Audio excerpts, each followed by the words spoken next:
So glad you've taken time out of your busy schedule to join us today as we learn more about Senate Bill 9 and the letters opportunity that's being provided through the Kentucky Department of Education. And we're so thankful to have Christy Biggerstaff with us and Ashley Hill. And so, ladies, I'm going to hand it over to you all for you all to introduce yourselves. Well, good morning, everyone, and happy summer. I know that is a welcome reprieve to teachers in the field. You have a ginormous responsibility and such an important job. So thank you for all that you do and the principals that we have on here. Thank you as well. You really, truly have one of the most important jobs in our state, in my opinion. And I just want to say thank you for what you do for the kids of Kentucky. My name is Christy Biggerstaff, and I'm the Director of Early Literacy in the Office of Teaching and Learning for the Kentucky Department of Education. I just finished my 21st year in education. I had to think for just a second. It flies by, and then it seems like a long time all at the same time. I was a 4th and 5th grade reading teacher, assistant principal, a principal, and then I spent the last 8 years as chief academic officer for Monroe County Schools.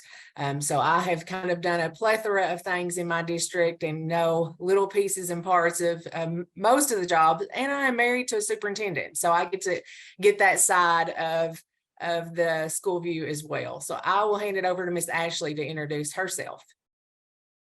Thank you, Christy. Hi, I am Ashley Hill, and I am the Assistant Director of Early Literacy with Christy in the Office of Teaching and Learning at the Kentucky Department of Education.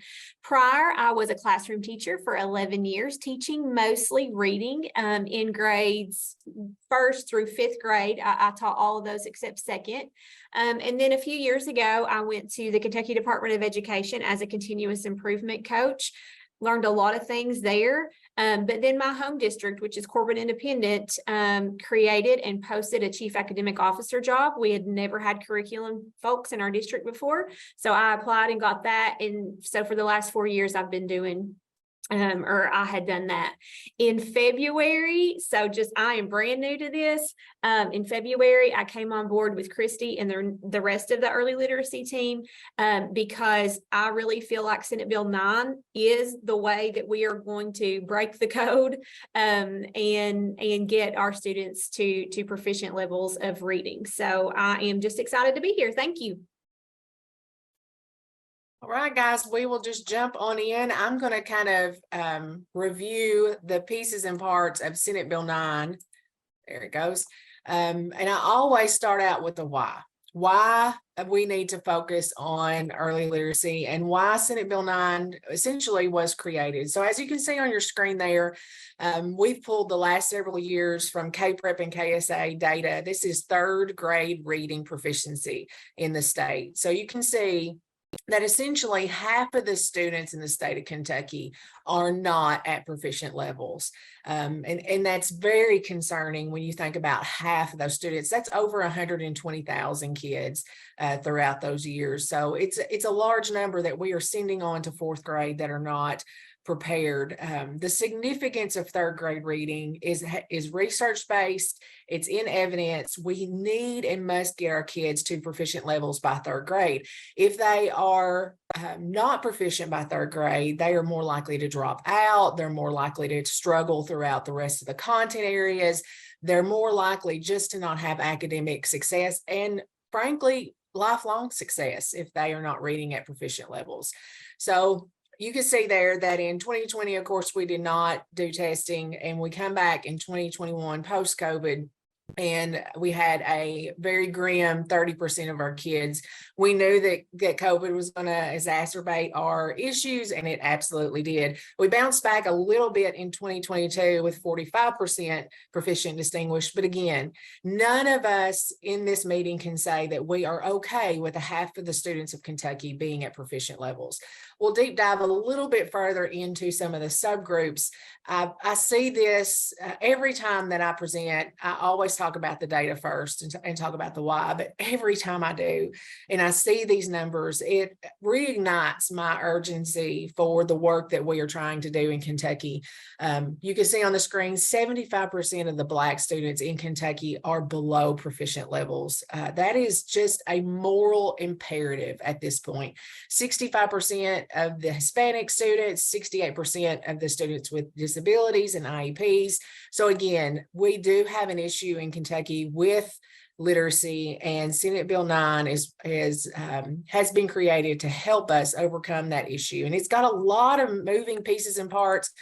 I'm going to briefly touch on some of those today, just to kind of give you a good idea. Before we talk about letters, I wanted you to know kind of some of the bigger pieces of Senate Bill 9 and how that affects you in the classroom and at a school level.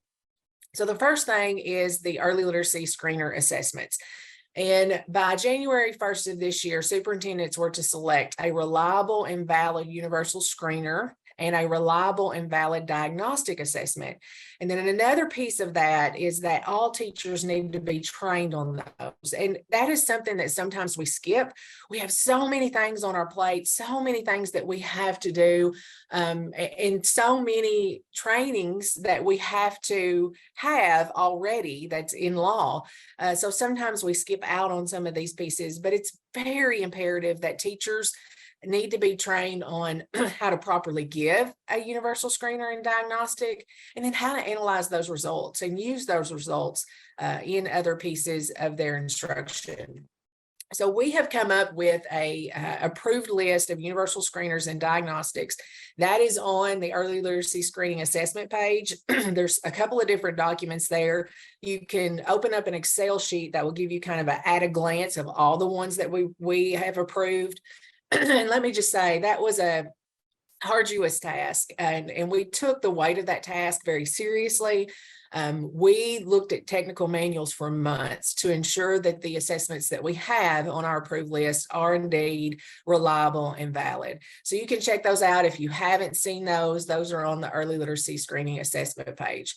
So then what happens when you give a student a universal screener and they're deemed to be at risk? And here's one of the questions that I often get. What does at risk mean?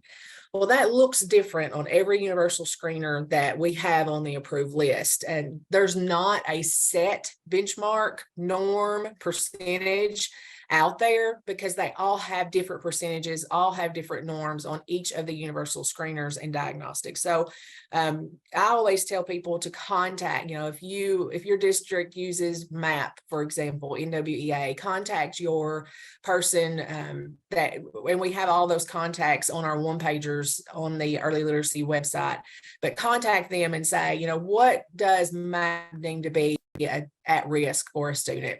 So once they're deemed to be at risk, they are then given a diagnostic assessment. So again, that's another question I usually get. Do students in kindergarten through third grade have to take both of those assessments? And the answer is no. They only are given the diagnostic assessment if they are deemed to be at risk on the universal screener. So that diagnostic assessment kind of deep dives and identifies a more succinct skill deficit for a student. So then you can plan a proactive intervention specifically around those at-risk subgroups that they have. And then another big piece of Senate Bill 9 is the reading improvement plan. So you've got a student that's deemed to be at risk on the universal screener. You give them the diagnostic assessment. You know exactly the gaps that they have. Then you can take those gaps and create a reading improvement plan. So let's talk about it for just a few minutes. And so the reading improvement plan has to have evidence-based intervention, intensive instructional services, and that comes with progress monitoring to make sure that the intervention that you are implementing is indeed working. Because if it's not, if they're not showing any improvement, then of course you would change up that intervention. And then it comes with a read at home plan, which we'll talk about here in just a few minutes. So the reading improvement plan has a reading improvement team. So let me stop there and say that by law, we were supposed to have MTSS structures in place. Many of you have those teams already created inside your schools. So, utilize the teams that you already have, the processes that work for your schools, that work for your students, use what you have. But the only thing that is kind of specific to the reading improvement team is that it has to include a parent or guardian, a regular ed teacher, a teacher or educator that is knowledgeable about the literacy curriculum and evidence-based instruction inside their school. And then if that student gets any specialized services like speech, for example, then that speech teacher would be included on the team. The reading improvement plan does not trump the IEP. That's a question I get. So if a student has an IEP that has reading goals on there, then that you would use your IEP. You wouldn't have to create a separate reading improvement plan. But if they have an IEP and there's not a reading goal or literacy goal on their IEP, then of course you would have a reading improvement plan. So let's talk about the Read at Home plan, which is a part of this. So the Read at Home plan was incorporated into Senate Bill 9 to give parents and guardians resources so they could provide support and literacy engagement at home. Many of our parents want this. They want to help their children read and get better at reading. They just don't know maybe what to do. So that is what Ashley and I have been charged to do, is to create some guidance around the Read at Home plan. And we so desperately wanted to support our schools and our teachers and administrators and give them resources and create things that they wouldn't have to go back and create, that they could just take and use. So we have developed a Read at Home plan for you. Now you are welcome to create your own. You do not have to use ours, but that will be posted. We've got it complete. It's actually in our communications department, getting prettied up, for lack of a better term, getting some graphics and things put on there. But we will release that probably around mid-July, 1st of August, as you're returning back to your schools for the 23-24 school year. So that Read at Home plan, it's several pages long. You do not have to use all of it. So for example, let's just say I have a student that was given the universal screener and then given a diagnostic assessment, and we know that he has a gap in phonemic awareness. So you could take our Read at Home plan resource that we've created and print that out. It has a chart on there so you can specifically say the result of the universal screener and diagnostic. You put that on there. And then if they are having skill gaps in phonemic awareness, you would print out the activities specific to phonemic awareness and then send that home with the child. And those activities are easy activities. We tried to educate our parents on exactly what each of the specific parts, the pillars we call them, of literacy are. And then we gave them really easy activities they could do at home. It will not cost them anything. They do not have to cut anything out. It's all laid out for them so they can easily incorporate some of these activities at home. We also have a Read at Home, or I'm sorry, a reading improvement plan template, and that has already been released, and it's on our early literacy resource website on the KDE website. That again is for you to use if you would like to. You can take that and implement parts of it that you would like and fit that to your school and your students. But again, Ashley and I so wanted to create resources for our schools that they would not have to reinvent the wheel and create things themselves. So that is out there as well. And Ashley later on in this presentation will point you to our website and our resources. So this is, I think, what most of you have questions about today, and that is the state professional learning support that we are offering through Senate Bill 9. So Senate Bill 9 has given us funding, basically, so we can, for the first time ever, give you a very intensive professional development, and that is through the Kentucky Reading Academies. And the whole sole purpose of the Kentucky Reading Academies is to increase those reading proficiency levels that we began the presentation with. It is to get our novice numbers up, to get our proficient levels up in the state of Kentucky. And we realize that most of our educators, including myself, until I'd taken letters, have not been given this information. So we first have to give them professional development on how the brain learns to read. So that's what we are doing. It again is something that KDE has never done before in my 21-year career, because number one, it removes the financial barriers. It is absolutely free. I still get questions about how much does letters cost? It's absolutely free. It is a very expensive professional development. It's $1,500 per participant. So this is a wonderful gift that we have been given in order to provide this professional learning to our educators. And it's such a costly professional development that I know when I was in Monroe County, I would have never been able to afford, even with grant funding, to send the majority of my K through 3 teachers or 5 K through 5 teachers through this professional development. It invests in people. This is not a program. Letters is not something that's scripted that you implement. It's not a program. It is learning. It is information. It's evidence-based. It will align with any curriculum that you have already implemented inside your school, and it's sustainable. So we are offering these in phases, and that phasing language gets people confused. So it's cohorts. And I try to explain that it's cohorts. So we started our first cohort of educators with over 1,800 during the 22-23 school year. So they started back in August. They have made it through their first volume. It's 2 years. So there's a volume 1 and a volume 2. So they've made it through their first volume, and they will start volume 2 this coming school year. Our second phase or second cohort will begin this coming school year, the 23-24 school year. So that is what is currently open. The registration is open for phase 2, cohort 2, and that most of you are interested in signing up for. So what is letters? Language essentials for teachers of reading and spelling. It basically teaches our teachers what to teach, how to increase that proficiency, why some students struggle, and then gives them strategies to help them overcome those struggles. And then I think most importantly, how students learn to read. So one of the big missing pieces in Kentucky for a long time is that we have not been given the information on how students learn to read. And that is all in science. It is all there in black and white. And once teachers understand how the brain learns to read, then that what and that why comes a lot easier, because they know exactly the processes that happens to get kids to proficiency. So in phase 1, we gave our participants a survey in January. Now they had only at this point taken 2 units of the training.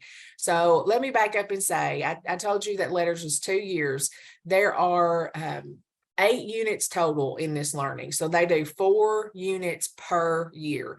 And something that I always get asked is, can I work ahead? Once you are in the letters training and you start the actual training, you can work at your own pace. So I have participants in my cohort 1 that started last fall that are working through volume 2, or the next, the last 4 units. They're working through some of that this summer to get ahead, because we all know when school starts back, it gets very hectic. So absolutely, you can work ahead and work at your own pace. There might be times, let's just say in August, we'll actually start the learning this coming year in September, October. But say, something's really hectic and going on at school and you can't get to the platform learning at that time. That's fine. When you have a break or when things slow up, then you can get back into the platform and work ahead. So I wanted to kind of put that in there. But back to the survey.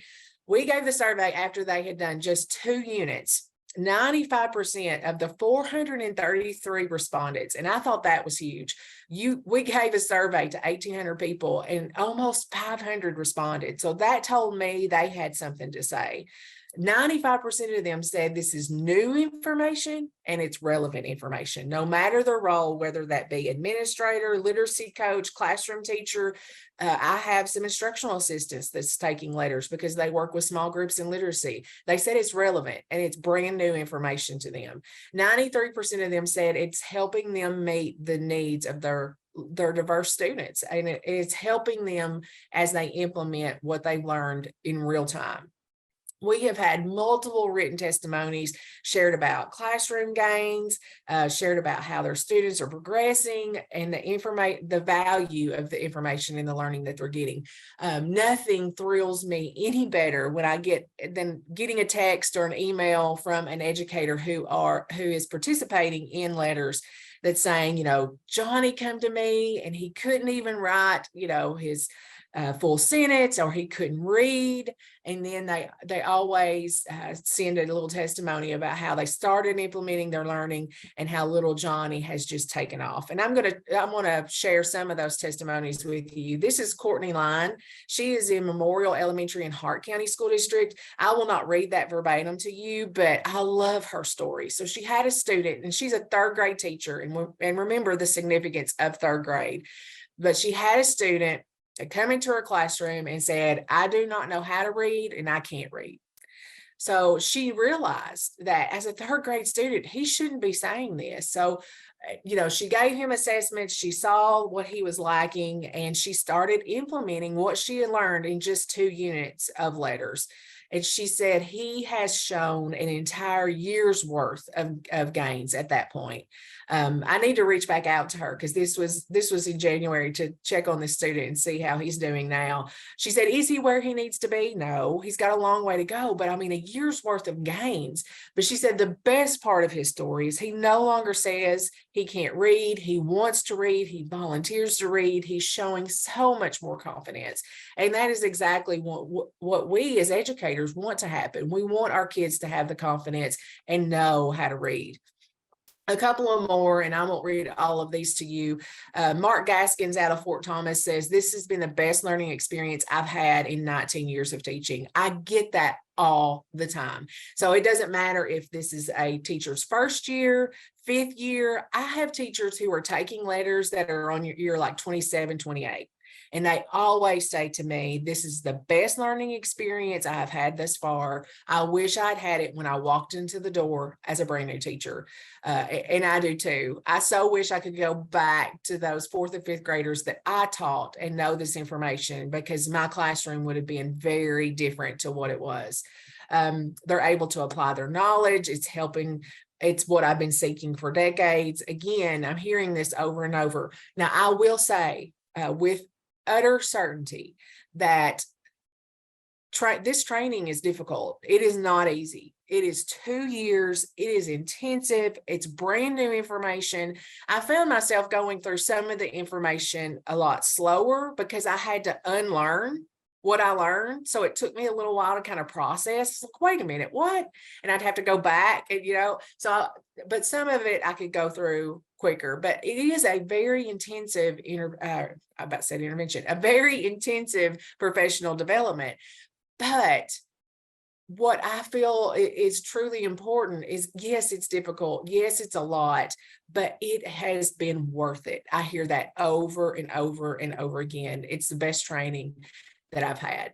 So again, phase 2 registration is open. It will not close until August the 31st of this year. We've done phase 2, cohort 2, a little different because we realized August is just a beast. When you get a brand new set of classroom students and you are trying to get all of those procedures in place and welcoming back and just the hectic part of starting a new school year. So we are going to close the registration at the end of August. In September, if you have registered, then you will get your login for the platform, because it's kind of like an online class. You have all of this platform information, and then you have what we call live virtual webinars. And there's one virtual webinar for each of the units. So teachers will have 4 virtual webinars this first year and then 4 the second year, because there's 8 total units.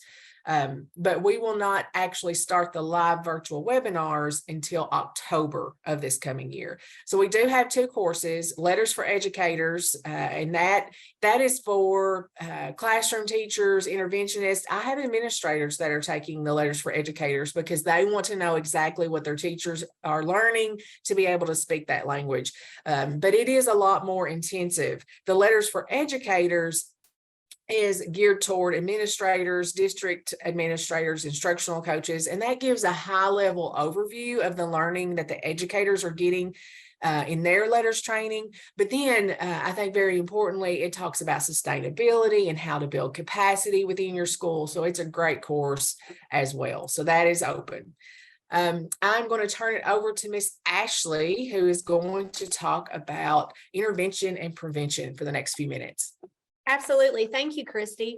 So I love this at the top where it says prevention instead of intervention. I think back to my days in the classroom, and it seemed that all I and other teachers talked about was intervention. Well, that intervention is not helping them. They're going to intervention and nothing's happening.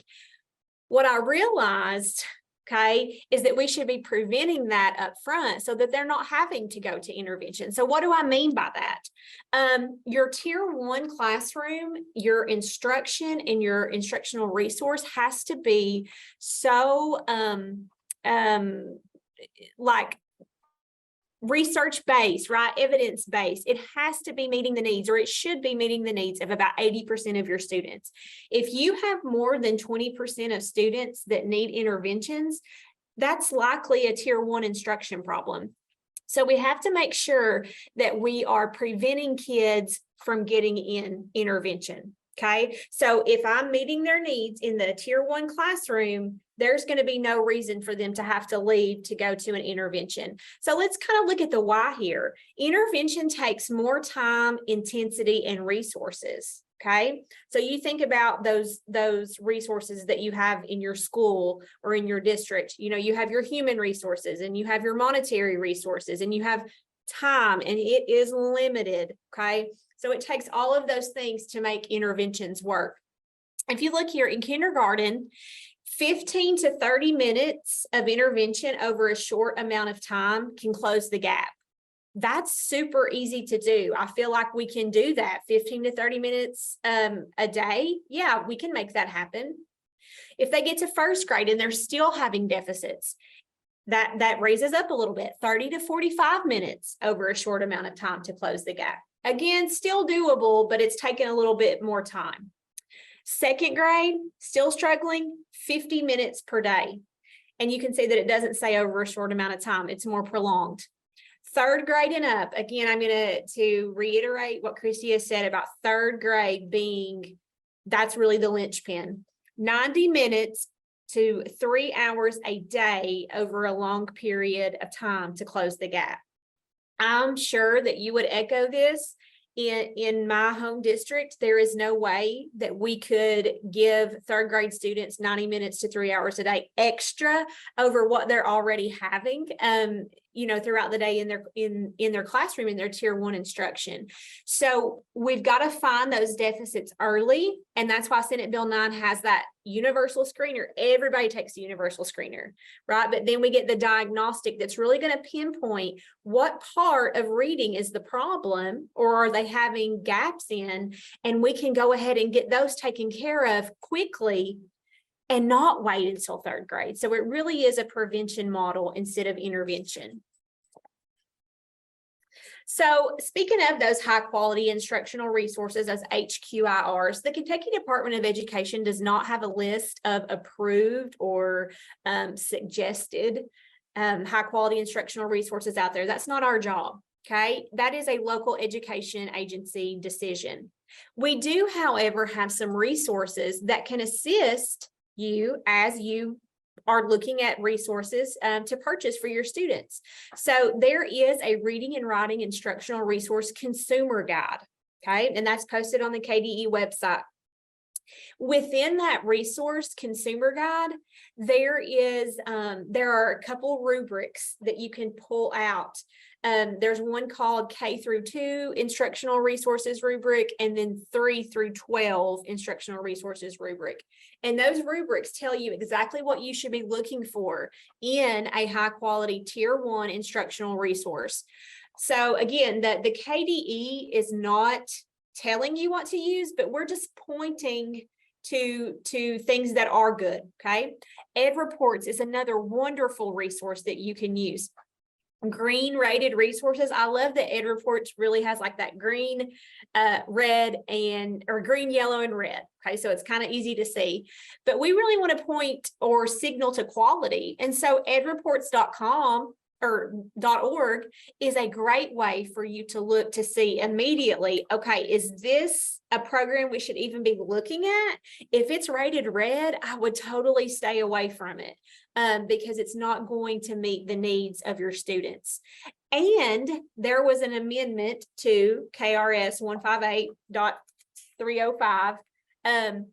It first said that superintendents may, choose a standards aligned comprehensive reading program. That has now changed to shall. So that means it has to happen.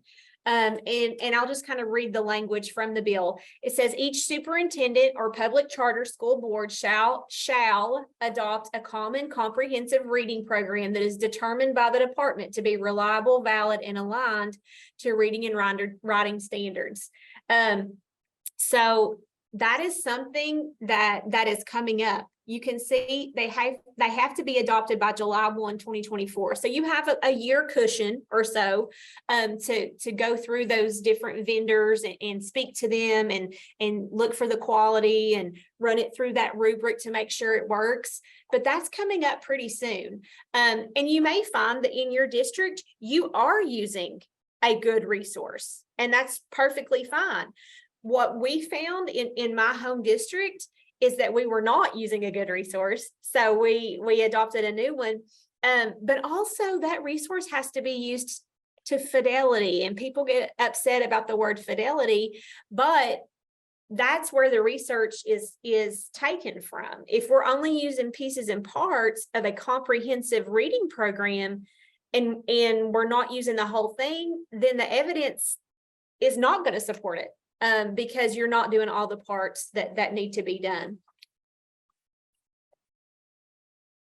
So resources to support implementation. And I'm hoping that you guys will get a copy of this at the end so that you can just kind of click these links. These are clickable links.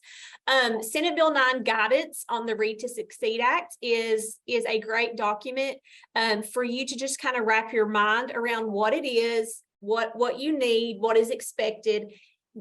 There's really never been a bill like this before in Kentucky. There are a lot of states that have adopted similar ones and are seeing huge gains. And I'm sure some of you have heard of Mississippi. They adopted or they had a bill, and I forget what it's called, but like 13 years ago, because they were always number 50 on achievement, out of all the states.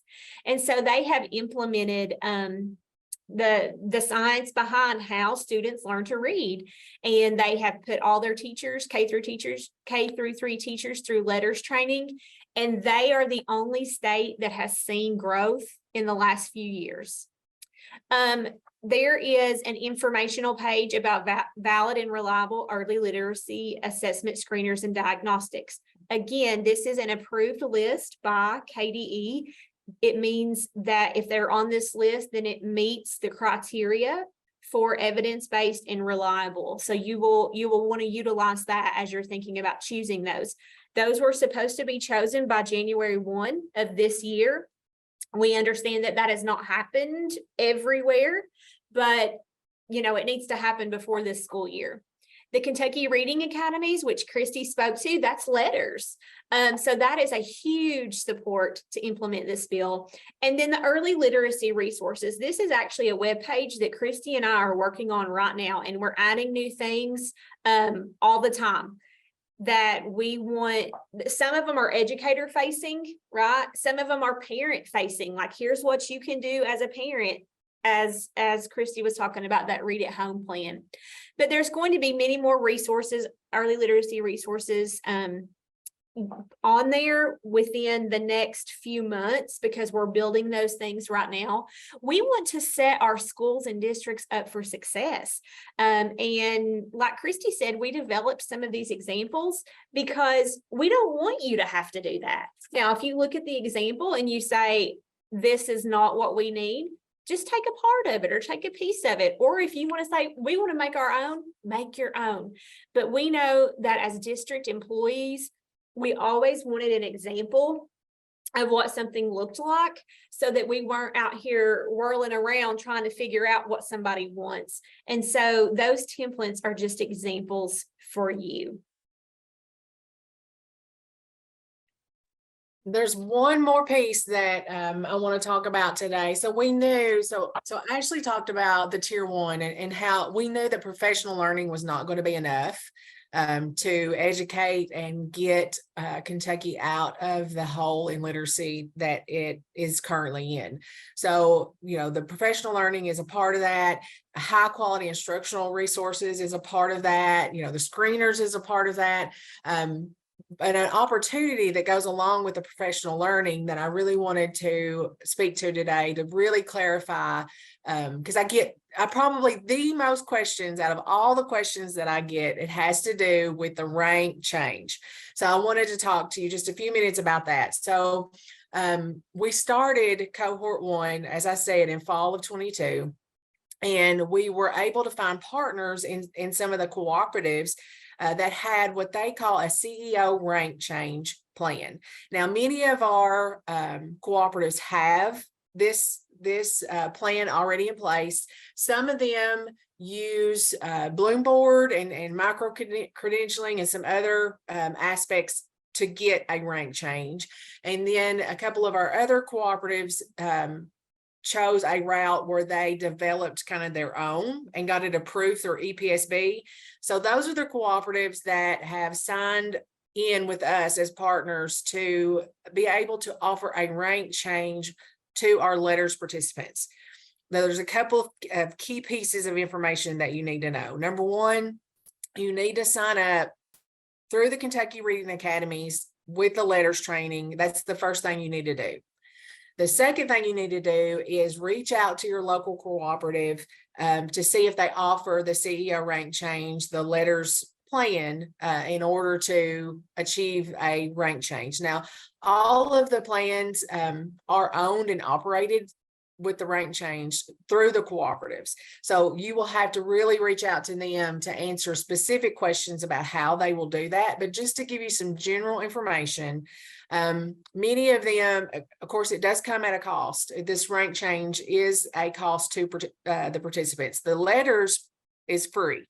So, but the rank change plan does cost money. It's around $5,000, I believe. They will work with you on payment plans, that kind of thing. Honestly, I know that sounds like a huge chunk of money, but honestly, like I have several degrees. I paid way more than $5,000 for each of those plans. And really, if you think about it, you will earn that $5,000 back when you get a rank change relatively quickly. And most districts offer, you know, a bump in pay for a rank change, and you will earn that back relatively quickly in your career. So it is a phenomenal deal. You're doing the work with letters anyway. If you are in a place in your career where you can earn a rank change, let's say you have a bachelor's and you want a rank change. Now, this isn't a degree. I do want to separate that out. It is a rank change. So you're not earning essentially a master's degree or a rank 1 degree. It's not a certification, but it does allow you to earn a rank change. So it does affect your pay. So you will get a pay increase for that rank change in the state of Kentucky. I'm sure there's probably more questions that I didn't address. I'm going to stop sharing my screen. We talked about a lot of things today, so I'm going to open it up and see if anybody wants to unmute themselves and ask Ashley and I a question or put it in the chat, however you would like to do that. But if you have questions about letters or the universal screeners or tier 1 instructional resources, anything that we talked about today, we are here and would love to answer your questions.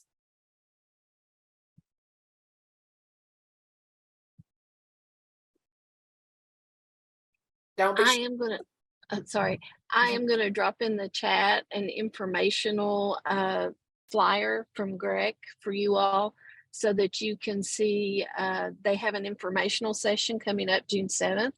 I've also reached out to KEDC. They also have one that incorporates the letters. At KVEC, our CEO plan does not incorporate letters within it.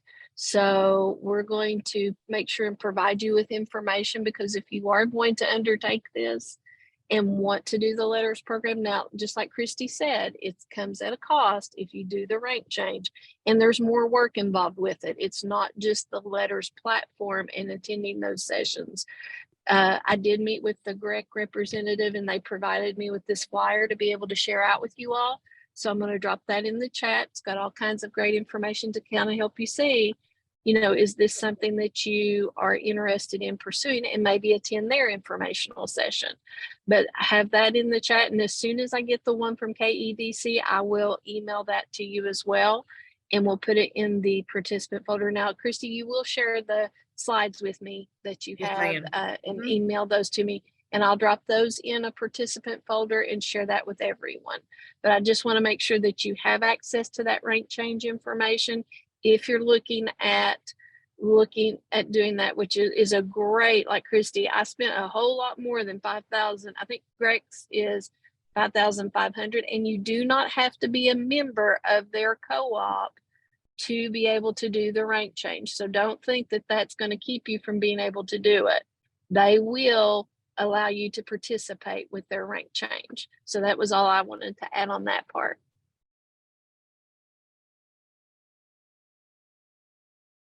Mary, I just sent you PowerPoint slides so you can have them to send out when you are ready. Perfect. Thank you, Christy. But does anybody else have any questions or information that you're interested in learning more about with this?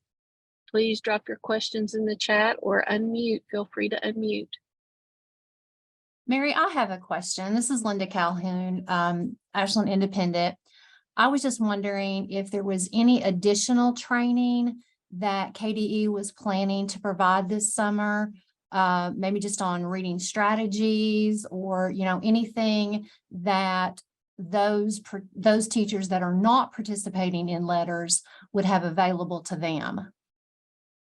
That's a fantastic question. So Ashley and I are partnering with TNTP. I don't know if you're familiar with them, but they are, we have a contract with them, and they are helping us to develop something that we didn't talk about that's really exciting that's coming, is our literacy coaching model. And they are also helping us develop our further trainings. So long story short, there's not going to be anything this summer that is going to be released, but we realize that so the letters training is funded for K-5 participants. And I have middle school teachers, high school teachers reaching out to me all the time saying, we need this information too, because kids are coming to them in 6th grade, but they might be on a 2nd grade reading level. So we know that is really something that's needed. So TNTP is going to help us develop some trainings geared toward other people, geared toward the science behind how students learn to read, and for our secondary educators. But just to kind of touch back on the literacy coaching model, Ashley and I are working with them to develop that as well. And that's all part of Senate Bill 9, but not to go into a long story or in depth really, but it's very similar to the educational recovery program that's in the state of Kentucky.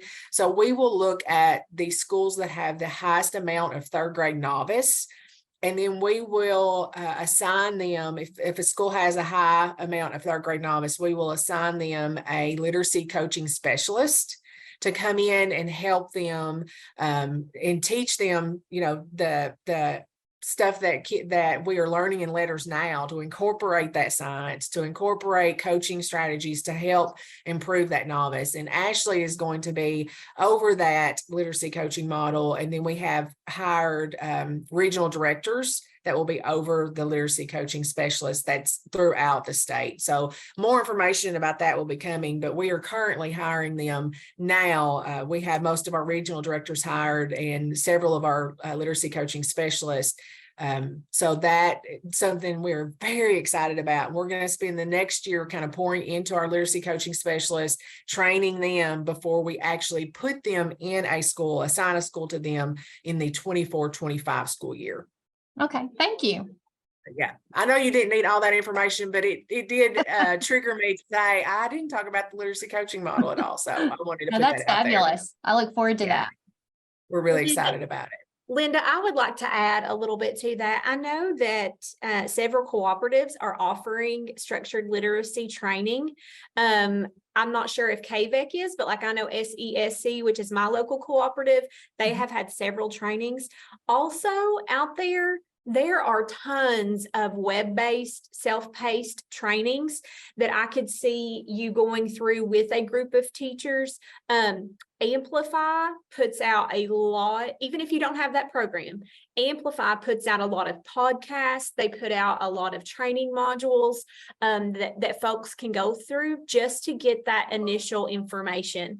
So there are some things out there. It's just not going to be provided by us yet. Okay, well, that's a start. So thank you.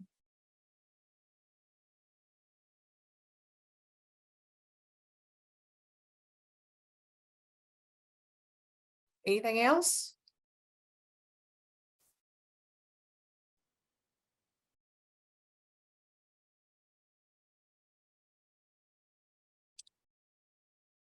Our contact information is also on the PowerPoint that Mary will share with you. So please feel free, if you don't have a question coming up right now, but later on, if you think of something, Ashley and I love to support our districts and schools. Please feel free. We pride ourselves on trying to be very responsive to you. So if we are in office and not on vacation or something, I promise you that we try to get back with you very quickly. So please send us an email and we will answer any and all questions that you might have. And I will verify that they do get back with you very quickly, because I have emailed them and they've been great. Appreciate you both being here today and everything. As far as with KVEC and providing trainings, we do have some things on our PL calendar. A lot of it right now are tied to standards for the summer for teachers, clarity for the standards, and we have Carol Mullins, and there's lots of great information tied to reading and writing, the writing revolution as well, training coming up. So definitely have some things tied to our reading and writing standards. If nobody has any questions, I'm going to go ahead and drop the link in the chat for the feedback survey. If you will complete that, and the email address you include on that feedback survey is the one it will send a certificate to that gives you an hour of credit. For those of you that are administrators, it is ELA credit. And for teachers, a lot of times your PD coordinators will accept this as PD hours for you as well. So that would be an hour of credit that you can maybe turn into your district. But thank you all so much for being here today. Appreciate Christy and Ashley for providing us with wonderful information about this great opportunity in our state. And if anyone has any questions, feel free to reach out to Christy, Ashley, specific to Senate Bill 9 and letters. And if anything else, always, I'm here. If you have any questions, I'll help any way I can. Thank you, Linda. Appreciate you being here today. Thank you so much, everyone. Mary. Thank you. I'll probably get back with you all whenever the reading improvement plan for at home to maybe kind of maybe do a little informational session about it and the improvement plan. I was kind of thinking that might be good to do right before school starts. Whenever you all would be interested or have time, that would be the big thing, when you have time for it. Absolutely. Just reach out, Mary, and we can get something scheduled. Not a problem at all. Would love to. Perfect. That would be great. Thank you all. Thank you, Jody. Thank you, Lori Beth. Appreciate everybody being here. As soon as you finish your survey, you are free to go. Hey, Mary, when did they say we would hear about the letters training for the fall for cohort 2 for administrators? Did they say that? Christy? The registration, Jeremy, is that what you're talking about? Yeah, I registered. I just wondered when I would hear something back. Sure. You will not probably hear anything from us until we close the registration at the end of August. And then that September is during the September month is when you'll receive like your login information for your platform. The materials will be shipped to you. Then you'll probably start receiving emails from us about, you know, kickoff information if you want to attend that event, to give you kind of in-depth information about letters, and then when the actual live webinars, registration, all that. So you will, if you are signed up, like we do not have a capacity limit or anything like that. So if you have been accepted, if you signed up and you are a principal of a public school in Kentucky that works with elementary students, then you will be accepted, and you won't hear anything from us until probably the first or second week of September. All right, thank you all. No problem. Thank you for participating.